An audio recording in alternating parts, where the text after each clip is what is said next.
Sa video na ito, gusto kong ipakita sa iyo kung ano ang nasa likod ng sleep apnea. Ang sleep apnea ay hindi talaga isang problema sa pagtulog. Ito ay isang sintomas sa pagtulog. Isang problema sa daanan ng hangin ito. Ang mga taong may sleep apnea ay hindi makahinga dahil may humaharang sa daanan ng hangin papunta sa baga. Kaya kung hindi ka humihinga, hindi ka makakatulog. Kaya ginagamit nila ang maliliit na CPAP machine para pilitin ang hangin papasok doon. At saka mas mahimbing kang matulog. May ilang bagay akong gustong ipakita sa iyo, kung ano ang nangyayari sa likod ng eksena. At una, kung mayroon kang sleep apnea, karaniwan ay may pagbagsak sa likurang bahagi ng sinus o sa likurang bahagi papunta sa lalamunan. Nagsisimulang atrofiyahin ang bahaging iyon. At ang atrophy ay nangangahulugang pagkasira o pag-ubos ng tisyo o ng isang organo. Sa kasong ito, nagdudulot ito ng pagluwaylo o pagbagsak ng tisyo. Maaari nitong hadlangan ang mga daanan ng paghinga. At maaari itong magmula sa maraming iba't ibang bagay. Sinasabi ng mga tao na ang sleep apnea ay sanhi ng labis na katabaan, ngunit maraming payat na tao ang may sleep apnea. At maraming matatabang tao na walang sleep apnea. Kaya hindi naman kinakailangang ang labis na katabaan ang sanhi ng sleep apnea. Ngunit maaaring may labis na taba sa likuran na maaaring maging salik na humaharang sa daanan ng paghinga. Posible yun, pero hindi karaniwang natitipon ang taba sa likod ng ating mga sinus. Kaya napakababa ng posibilidad, ngunit ang mga ginagawa ng mga tao para tumaba ay karaniwang nagdudulot ng iba pang mga problema sa katawan. At iyan ang koneksyon. Kung nakakatulong sa iyo ang nilalamang ito, mag-subscribe ka sa channel para sa iba pang kapaki-pakinabang na nilalaman. Una sa lahat, ang pinakaunang gagawin ko para maiwasan ang sleep apnea ay baguhin ang iyong dieta. Isa ay nais mong iwasan ang gatas, anumang produktong gatas, sorbetes, at maging keso. Magdudulot ng pamamaga sa iyong mga sinus ang mga produktong gatas. At anumang nagdudulot ng pamamaga ay magiging problema. Kaya't ang mga alerhiya, lalo na ang mga alerhiya sa pagkain, ay malaking problema. Ang asukal ay malaking problema dahil nagdudulot ito ng pamamaga sa iba't ibang tisyo.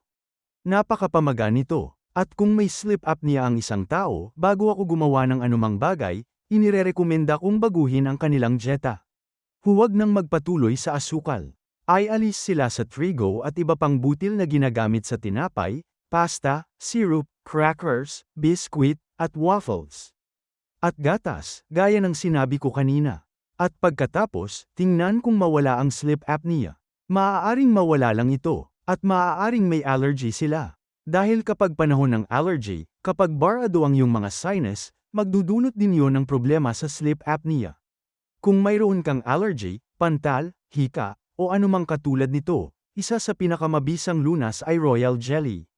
At ito ay isang uri ng bagay na makukuha sa pugad ng mga bubuyog, na isang maliit na likidong sekreto ng mga bubuyog upang makatulong sa paglago ng reyna ng bubuyog.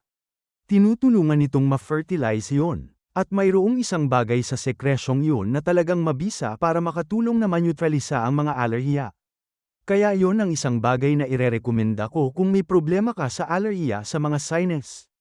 At pagkatapos, para sa bara ng ilong, babaguhin ko ang aking dieta gaya ng nabanggit ko at aalisin ko ang mga produktong gatas at carbohydrate.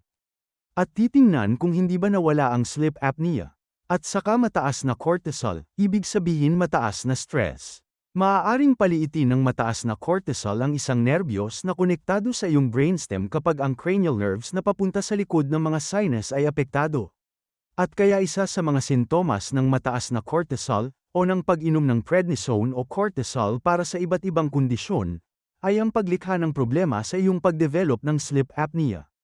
Kung mayroon kang allergy sa mga bagay na nakapaligid sa iyo, maaaring ito ay isang amag na tumutubo sa iyong mga sinus dahil sa iyong kasaysayan ng pag-inom ng antibiotics, ngunit maaari rin itong magmula sa iba pang mga bagay.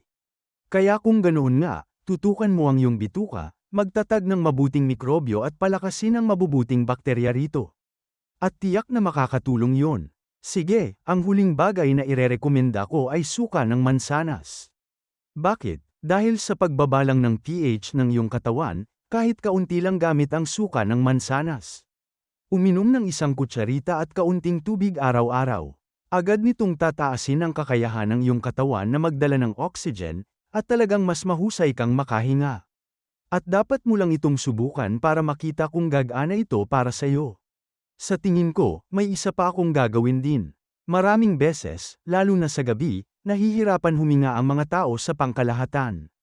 Kaya ang pagkakaroon ng mga halaman sa silid ay makapagpapataas ng iyong oxygen. Kaya sa silid ko, may ilang halaman ako, at napapansin kong kapag natutulog ako na may halamang katabi ko, mas maganda talaga ang paghinga ko. Kaya yon ay, alam mo, parang sinusubukang matulog sa isang greenhouse, di ba? Mas maraming oxygen lang ang makukuha mo. O kahit sa kulog at kidlat, mas maraming oksiheno sa hangin. Kaya't yan ang ilang mga tip para makatulong sa sleep apnea at magkita tayo sa susunod na video.